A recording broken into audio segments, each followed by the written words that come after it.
Hace algún tiempo conocí a un joven mientras yo estaba terminando de predicar. La iglesia había preparado una actividad evangelística en una de las calles de la ciudad. Se habían hecho los preparativos para que la calle se cerrara, hubieran algunas sillas, hubiera una plataforma. El grupo de jóvenes se había preparado para cantar, todo estaba listo, yo estaba predicando. Y cada noche mientras yo predicaba yo podía observar que aproximadamente 30 o 40 metros en un lugar oscuro de la calle, debajo de un árbol, siempre había un joven que llegaba cuando yo predicaba, se sentaba allí y apenas yo terminaba de predicar, se retiraba. Una de esas noches mientras yo predicaba, miré igual que el joven llegó, estuvo allí. Para mí era normal, ya había pasado las otras noches. Sin embargo, esa noche pasó algo diferente.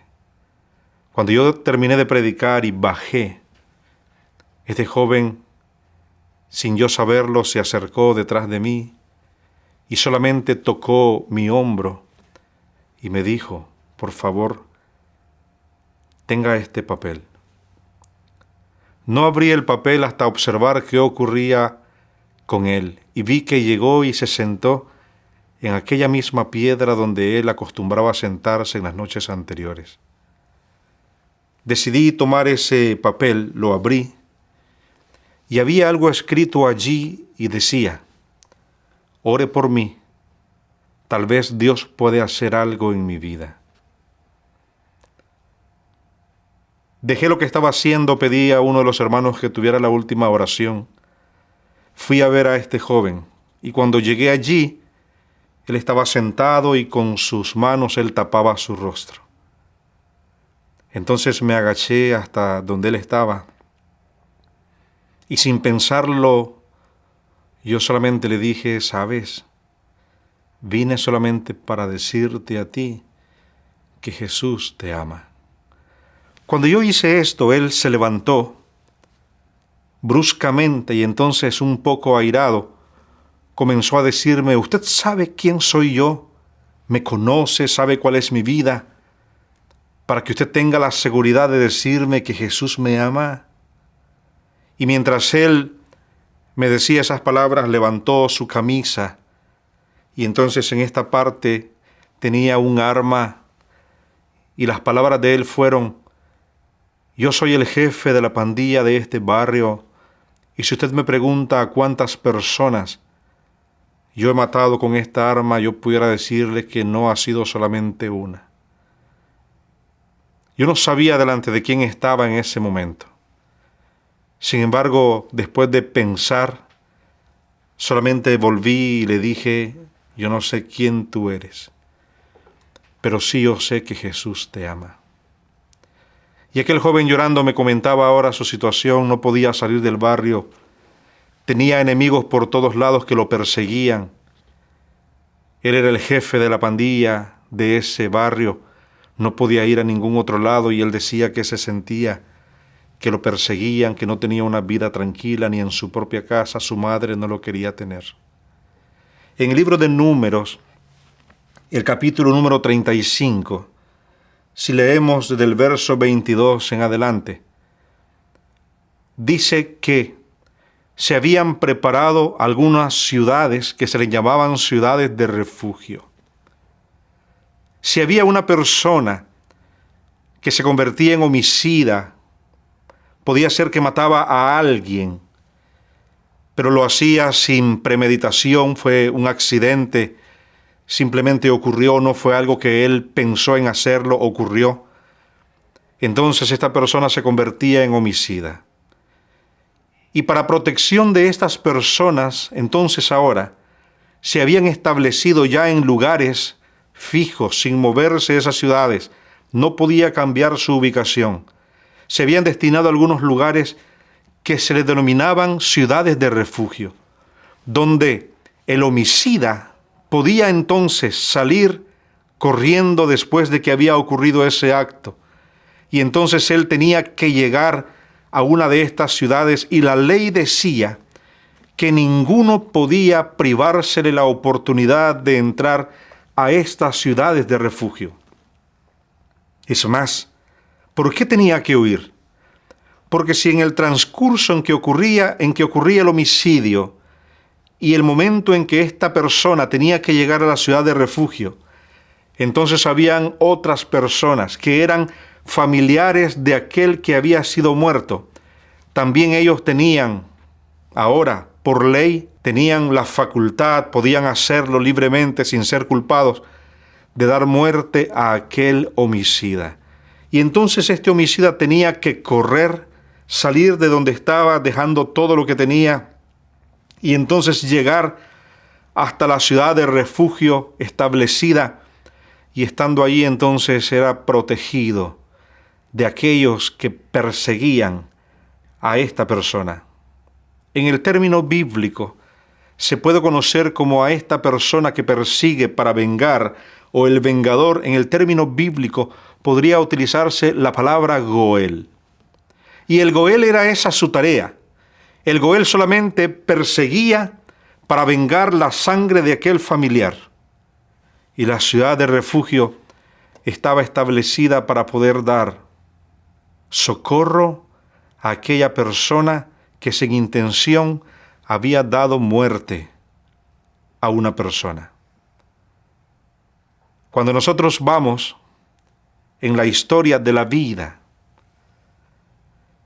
también podríamos pensar nosotros en que había algo que correspondía, había una deuda que tú y yo debíamos haber pagado en algún momento. Y esa deuda era precisamente como la consecuencia del pecado. Cuando vamos al escrito bíblico dice que por cuanto todos hemos pecado, dice Romanos 3:23, hemos sido destituidos de la gloria de Dios.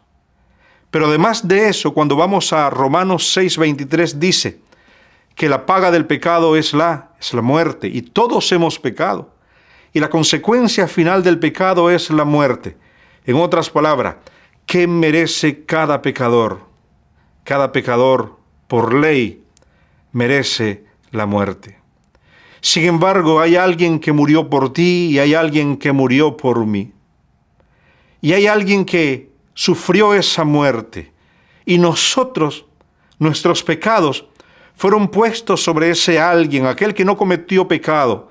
Ahora se hizo pecado para llevar lo que a nosotros nos correspondía. Y ese alguien, que es Jesús, pagó la consecuencia, lo que tú y yo debimos haber pagado. Él murió por ti. Él pagó la deuda que el pecado había acarreado como consecuencia nuestra. Pero entonces, el libro de Salmos, y quiero llegar a este verso tan hermoso, el libro de Salmos, cuando tú lees esto, tú conoces este versículo, Salmos 23, es muy conocido entre nosotros, y Salmos 23 dice de la siguiente manera: Jehová es mi pastor, nada me faltará.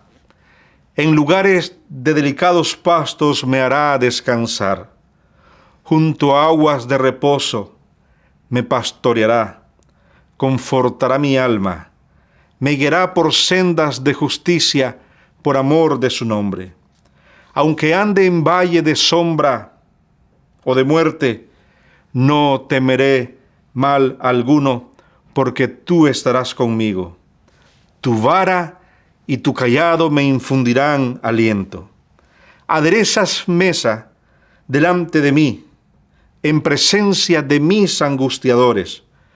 Unges mi cabeza con aceite, mi copa está rebosando. Y quiero centrarme específicamente en lo que dice el versículo 6. ¿Recuerdas la imagen del Goel? Porque la imagen del Goel, allá en Números, era la imagen del vengador, aquel que perseguía al homicida para vengar la sangre de su familia. Pero ahora dice Salmos, el versículo 6 del capítulo 23, dice: ciertamente el bien y la misericordia me perseguirán todos los días de mi vida. ¿Notas La palabra perseguir, cuando vamos y se hace un estudio más amplio de este término, es el mismo término de la palabra Goel. Pero a diferencia del libro de Números, en el libro de Números, el Goel era aquel vengador. Tú y yo hemos sido culpables de la muerte del Hijo de Dios. Él cargó tu culpa y mi culpa. Pero a diferencia del Goel en el libro de Números, el Goel acá es el Dios, nuestro Dios, y dice que el bien y la misericordia nos persiguen.